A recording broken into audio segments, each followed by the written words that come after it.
There we go. Hopefully, once I get permission, I will be able to upload it to my YouTube channel. Alright, so a quick grammar lesson for you guys. Let's talk about noun phrases. Noun phrases.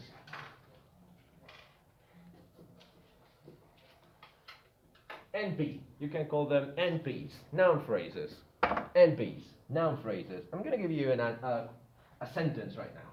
And let's analyze it together. The sentence is, users will get a new version of the app.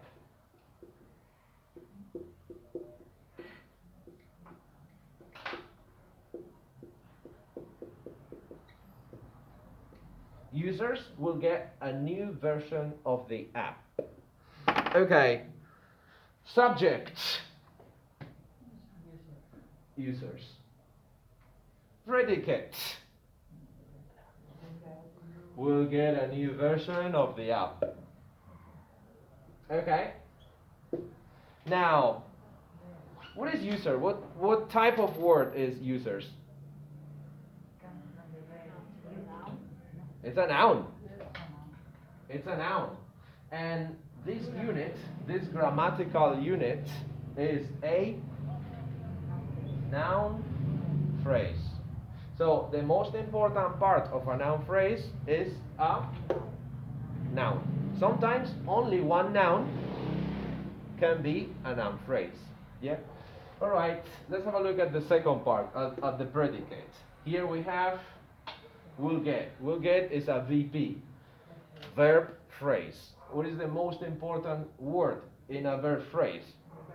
The verb. What is the main verb? Get. What is will? An auxiliary. So far so good? Complex grammar, yeah? A new version of the app. What is our new version of the app? You know what? Let's make it shorter. Users will get a version. Let's make it shorter. What is this? This is an object, okay? This is the object. The object is the function, okay? The function. And the grammatical unit is a noun phrase. This is a noun phrase functioning as an object. Okay? This is a noun phrase functioning, working as an object. Okay. The most important part of a noun phrase is the noun. What is the noun?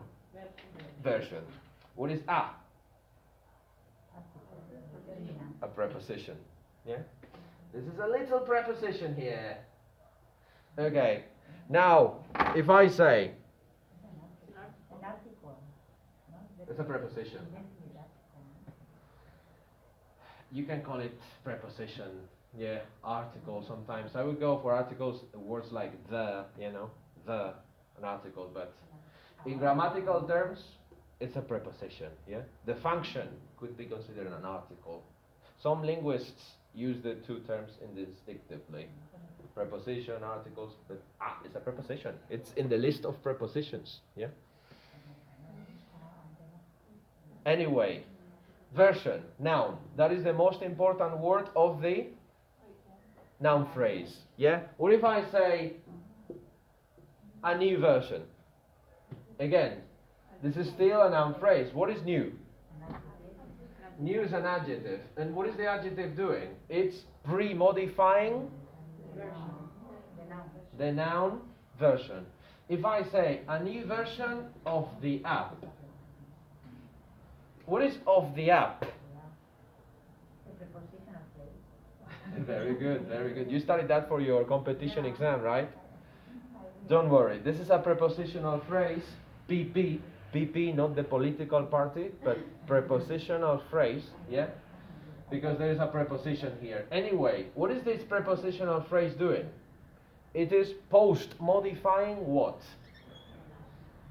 The noun the noun version. So in this noun phrase, what is the most important word of this noun phrase?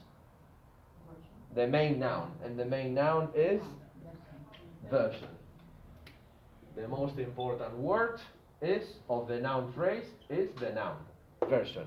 And the noun can be pre-modified by adjectives, or it can be post-modified by other elements such as a prepositional phrase. But remember, the most important thing to remember, don't complicate it too much. Noun phrase, most important word, the noun.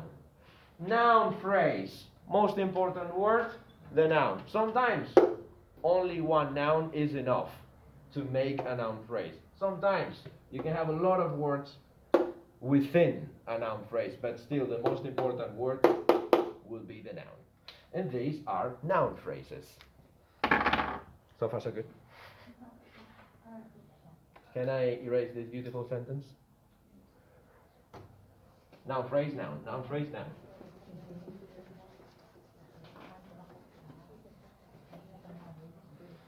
Okay, let's talk about compound nouns now.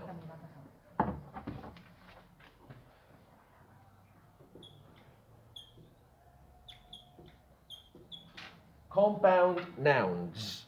I want you to elicit together with me what a compound noun is. I'll give you an example. When he gets work results, good work results, comma, his self-esteem skyrockets.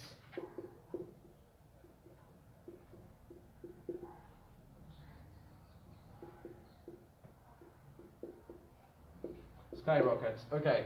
There are two compound nouns here. What is the first compound noun? Work results. What is the other one? Self-esteem. Two compound nouns. Okay. Sometimes self-esteem skyrockets. Okay. Sometimes compound nouns are formed by two separate nouns. Work. What is work? A noun. What is results? Another noun. Two nouns. In this case, they are separated. Yeah? In this case, like in self-esteem, noun and noun, they are united by a hyphen. They are hyphenated.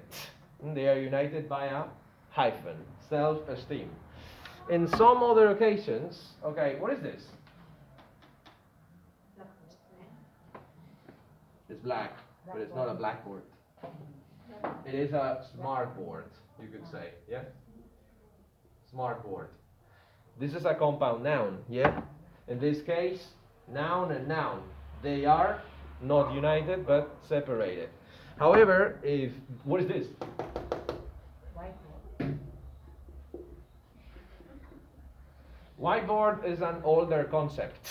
So, after a period of time, thanks to the evolution of language, it ended up becoming only one word. But still, this is a compound noun. You have white and you have board. The same for blackboard, yeah? Blackboard. At the beginning it was separated. Then after time, they joined themselves. There is no space here. It's one word, but still, this is a compound noun formed by black and board, even though right now, nowadays, they're written together. So compound nouns can be separated, work results. They can be separated by a hyphen or joined with a hyphen, self-esteem, self-confidence, yeah? Or they can be totally united, blackboard, whiteboard. But again, what are compound nouns? In short, compound nouns are two nouns that go together. So far so good? Yeah. Okay, may I erase this?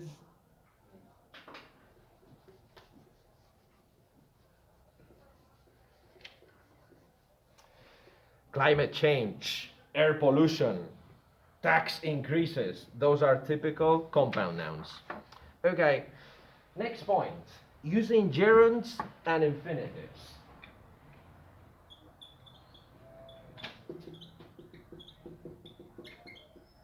Gerunds and infinitives. I'm going to give you a sentence. Being able to speak Chinese is an advantage in Asia.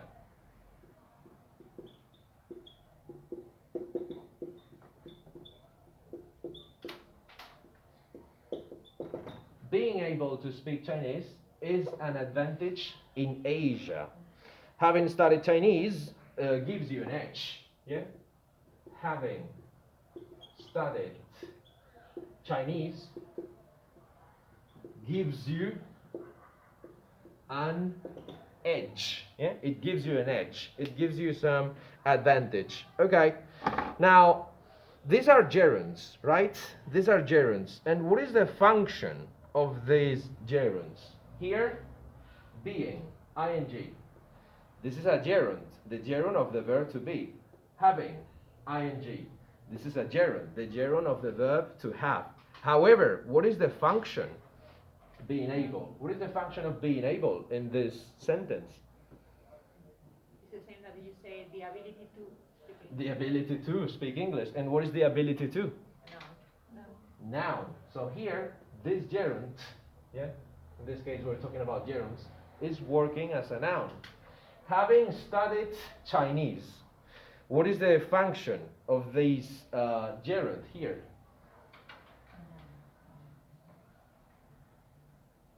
Again, this gerund is working as a noun. Having studied Chinese.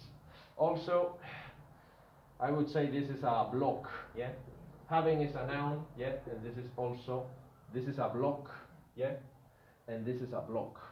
And you know what this block functions as? It can function as the subject of the sentence, yeah?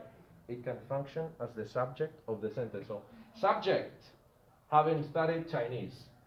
Predicate gives you an edge. And have a look that here, this subject doesn't have any specific person. It's not Marta or Maria or Peter. It's having studied Chinese.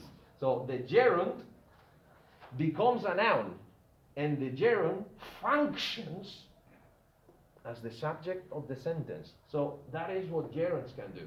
They turn verbs into nouns. So far, so good? Yep. Do you follow me? Yeah? Is it too far? Too fast? Too difficult? Are you okay? Yeah? Okay, I will erase this. So, gerunds, working as nouns. Alright, next step. Let me give you another sentence. Have a look at these use. We were, I'm gonna use this one. We were worried about missing the train.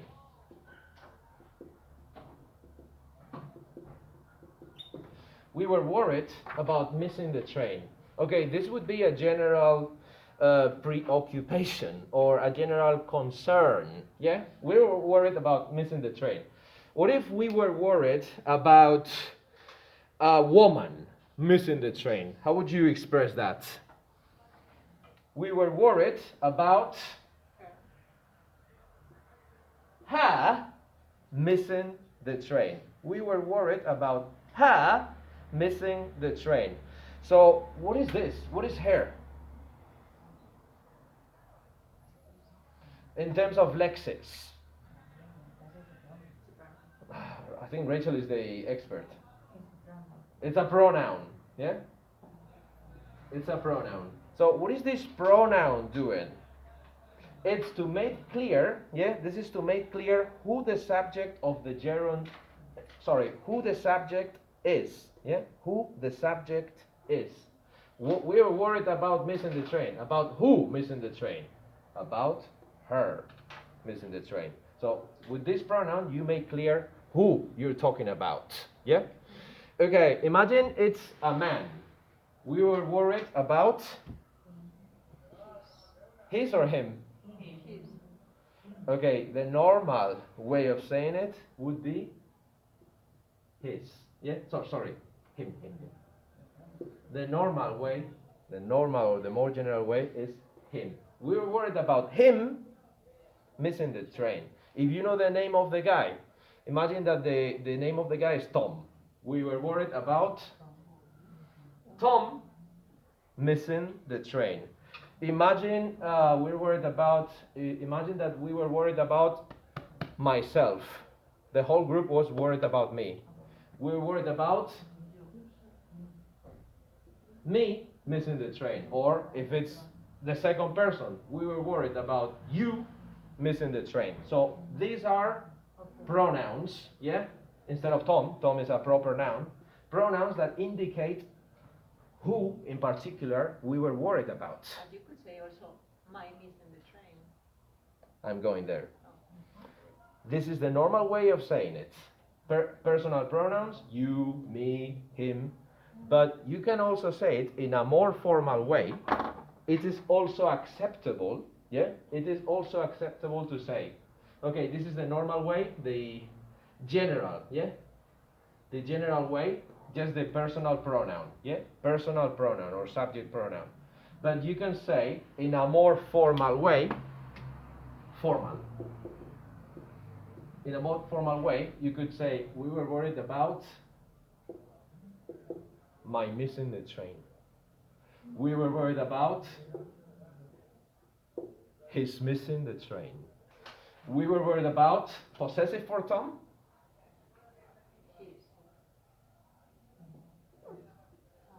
Tom's missing the train. We were worried about you're missing the train. So if you use the possessive pronoun,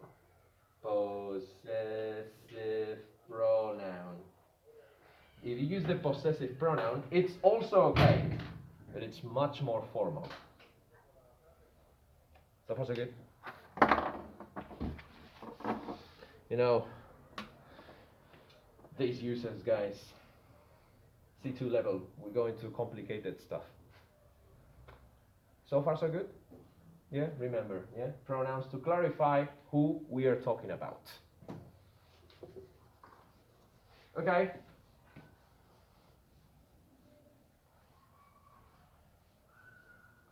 Have a look at this sentence. Wearing face masks is mandatory. Wearing, I'm gonna put this away. Wearing face masks is mandatory. Wearing face masks is mandatory. Okay, this is the gerund, yeah? The gerund followed by an object. Again, what is the gerund here? Wearing. What is it? What is the function of the gerund? It's a noun, yeah, it's working as a noun, and it's working as a subject, yeah? It's within the subject of the lesson. So here we have gerund followed by face masks. What is face masks? We could say this is the object. Very good. So one way of expressing this kind of sentence is the use of gerund plus object. Wearing face masks is mandatory. There is another way of saying it. Starting with the. The, blah, blah, blah, blah, blah, blah, is mandatory. How would you express that? The use of, I accept that, but I want you to give me an extractor with the plus gerund. The plus gerund. I'll give you the formula. The plus gerund plus of plus object. Who said that? Rebecca. The wearing of face masks is mandatory. This is also okay. Yeah? The plus gerund plus of plus object. Yeah? However, let me tell you that this use sounds a little bit weirder to you guys because this is more formal. Okay? And this is the general use. Yeah? Wearing face masks, general use. The wearing of face masks, very formal. You can find that in written tests. Can I erase this? Yep. Okay, wearing face masks is mandatory. The wearing of face masks is mandatory. Imagine that now I want to get rid of the gerund. No gerund, please. Wearing. No gerund, please. The wearing. No gerund, please. And I prefer to use an infinitive. To wear face masks is mandatory. Would this be correct or incorrect? It sounds weird. It sounds weird. Okay, the use of an infinitive with to, yeah, infinitive with can also act as the subject, yeah? Infinitive with to wear, it can also be the subject. But it sounds a little bit forced in this context. But it can also be used, but it's more formal, yeah? It's okay, but it's more formal and more abstract.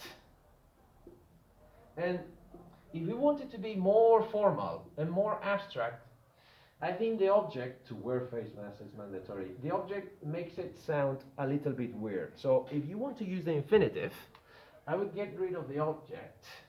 Yeah? To wear. To wear or not to wear. That is the question. Now, how does it sound to you? To wear or not to wear? That is the question. Does it sound correct to you? Does it sound Shakespearean to you? To be or not to be? That is the question with the skull on your hand. Okay, yes, you can use the infinitive. Yes, you can use the infinitive. Yes, you can use the infinitive. In the positive or in the negative form. Yes, you can. But it's very formal and it's more abstract. I would say it's even literary, you know. More formal, more abstract, less common. Let's say less common, yeah? Less common. Less common. And I'm going to finish the explanation. Let's just give it 5 more minutes and the explanation will be over, all right? We will begin the conversation at the end a little bit later. That's fine, yeah? The screen wants to switch off. Thank you. Okay, the last bit of explanation. Okay. Special formulas. Failure to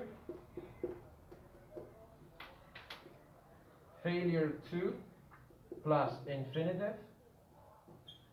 Special formulas. Failure to plus infinitive. Lack of plus noun. And shortage of. Shortage of plus noun. Okay. These are used. Okay, you will tell me what they are used for. If I say there is a shortage of oil, nowadays in the United Kingdom, right? There is a shortage of oil in the UK. Shortage of. If I say failure to pass the exam will result in not getting a certificate. Again, failure to pass the exam. Failure to plus infinitive. There is a shortage of oil. Shortage of, lack of, and then a noun. Here, infinitive. What are we expressing with these type of constructions? Shortage of oil, failure to pass. What are we expressing with these types of, what type of ideas are we expressing with these types of constructions? Failure to, lack of, shortage of. Would you say those are positive ideas? So what kind of ideas are we expressing? Negative ideas. So in order to express negative ideas, yeah, we can make use of these constructions. Failure to plus infinitive. Lack of plus noun. Shortage of plus noun. Shortage of oil. Lack of oil, you could say, yeah? Lack of oil. Failure to pass. Failure to arrive on time, yeah, will bring bad consequences. Yeah? Special constructions in order to express negative ideas. Yeah? Constructions to express negative ideas. And the very last, the last bit. Just one more minute. The very last bit. Now, I want you to help me to construct some informal, yeah, informal VPs, verb phrases, yeah, and convert them into formal NPs, formal noun phrases. Let's do it together. If I say, government changed laws, the government, yeah, the government changed some laws. Here, the most important word is changed, is the verb.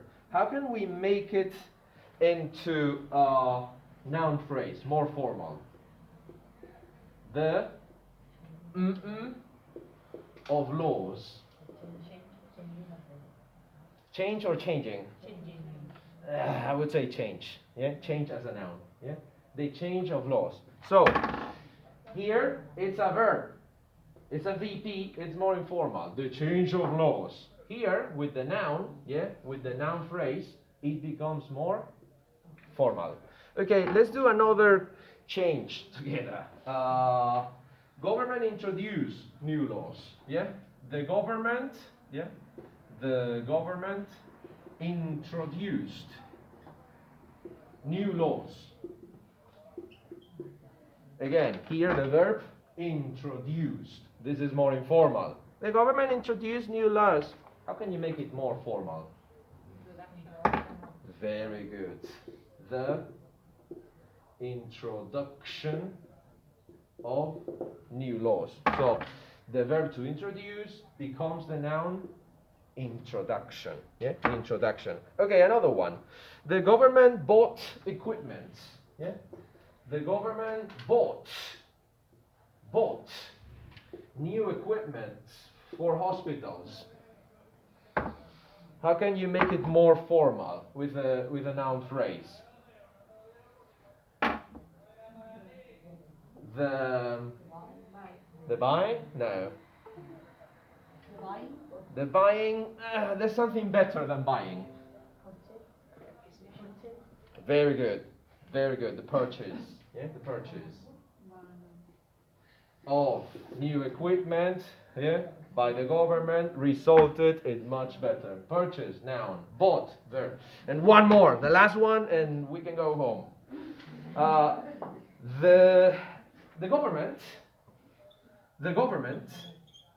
read a report.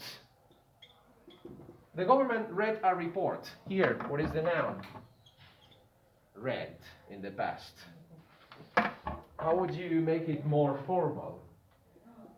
The of the report. Lecture? Lecture is a university lesson. No, that's a false friend. You know, when there is no other option, you know what you do? Make the verb into a noun. How can you convert a verb into a noun? The reading. The reading, and then magically you turn a verb into a noun, and therefore it becomes more formal. And this is the end of the grammatical explanation. How long has it been? Oh.